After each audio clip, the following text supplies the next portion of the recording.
So I just received these hardy orange seeds in the mail from Baker Creek. Um, the hardy orange supposedly can grow all the way down to temperatures of -10 degrees. It can survive and overwinter. Um, Now the hardy orange isn't going to be like a normal orange in that it's not really that good, is my understanding. They say it's kind of the flavor is a cross between a lemon and a grapefruit, which I like lemons, I like grapefruit, but apparently the rind is actually very very bitter, and it's hard to work with, the rind without actually getting some of that contaminating the flavor of whatever you're doing. So I don't know that it's going to be that great of a thing, and obviously it's a fruit tree, so it's quite an investment of space and time if I do grow it all the way out. But it's kind of a fun little thing to do. I'd consider it more of a novelty, but who knows? Apparently the hardy orange is actually the background of a lot of the oranges we have today.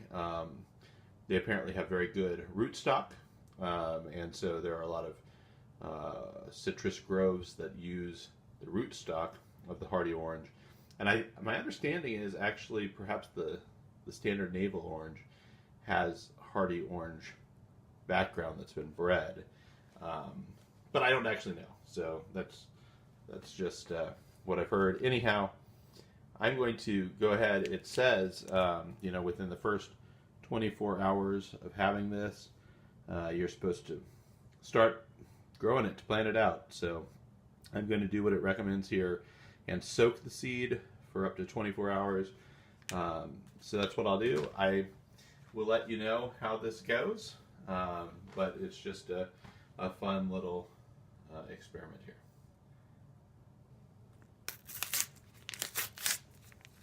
Since these things apparently don't keep very well, I think I'll just go ahead and soak them. And they come in a damp cloth.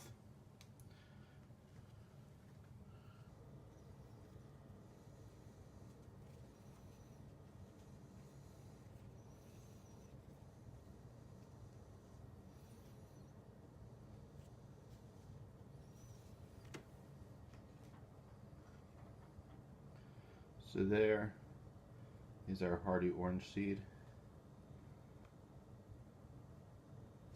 Not great photo quality here.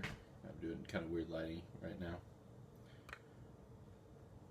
There's the hardy orange seed. I'm going to go ahead and just put them all in the water. And we'll leave them for 24 hours. Alright, my seeds have been soaking for about 24 hours. So I guess it's time to get them out. Now you'll remember I did a video last year about using an egg carton as a seed starter. That's basically what I've done here. I put in seed starting mix, and I've just scooped it out into here, and now I'm going to use that to start these seeds. Now something that I do need to be cognizant of is I'm growing trees, so once they start sprouting I need to be pretty quick to moving them to something larger because the egg cartons are not very deep. And perhaps I'll save one seed that I'll start in a cup, just as a fail-safe. Although I don't know what germination rate I'm going to get, so one seed probably is more just a security blanket than a real good measure to make sure I get something. So here we go. Here are the seeds. They don't look much different after soaking. They're kind of like a large lemon seed. And I'm just going to put them in a little bit underneath the seed starting mix.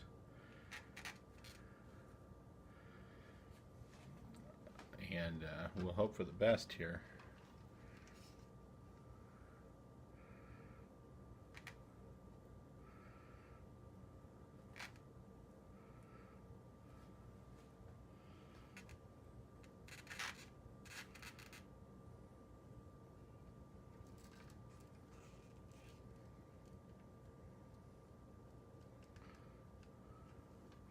I don't have a whole bunch of seeds, So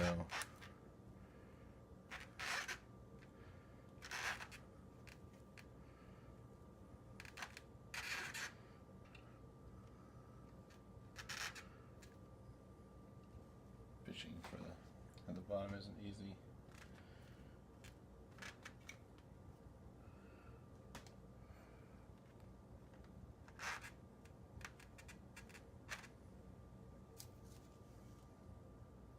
I don't remember where all I put stuff, but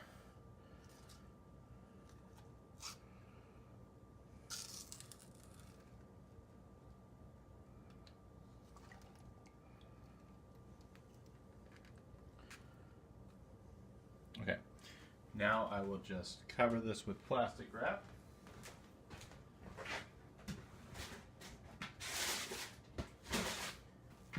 Just to trap in some of that moisture.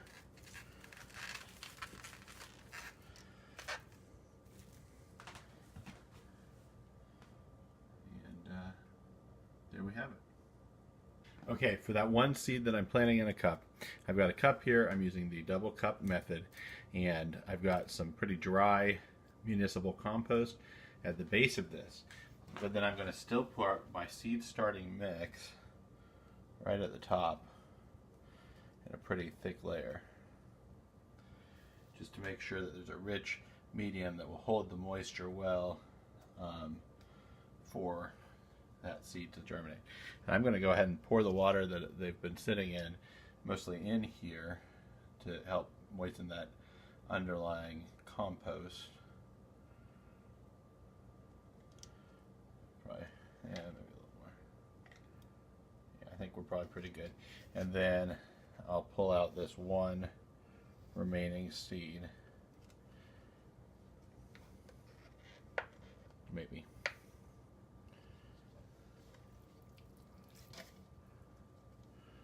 All right, here's that one remaining seed. We're going to just put it down in there, cover it up with the seed starting mix.